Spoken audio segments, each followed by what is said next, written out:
An estimated 70,000 people marched on the Greek parliament Wednesday, protesting against the government's latest round of austerity measures. Groups of masked youths attempted to break into the building, launching stones and petrol bombs at police, who returned fire with tear gas. This is the largest strike and protest Athens has seen since June. This government must fall, and all the parties that support these measures must fall with it. Athens is paralyzed. The 48-hour strike by public and private sector workers has seen flights grounded. In Piraeus, the port of Athens, the ferries are anchored and going nowhere. Schools are closed, while banks and shops will stay shuttered until Friday at the earliest. Ilias Iliopoulos, General Secretary of EDEDI, the Public Workers Union, says the austerity measures are crippling Greece.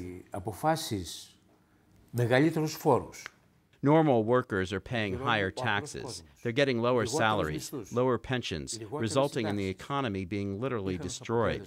This has led to 500,000 businesses shutting down, and this in turn to 1.2 million people unemployed who find it hard to live, let alone pay the state taxes.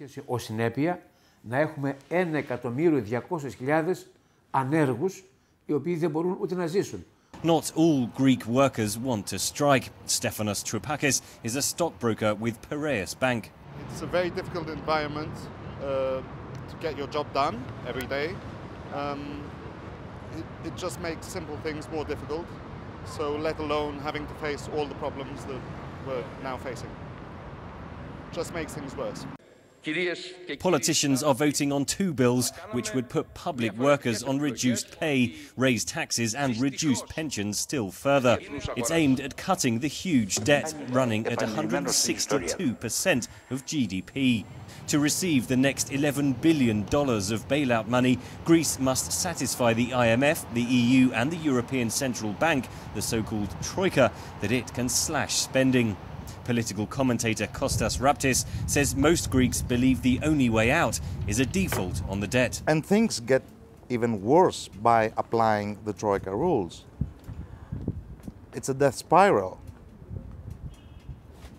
Austerity makes the GDP to contract. So how could Greece get out of this trap?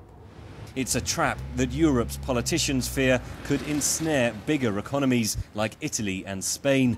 Analysts say the consequences of that would be far greater than the fallout from Greece.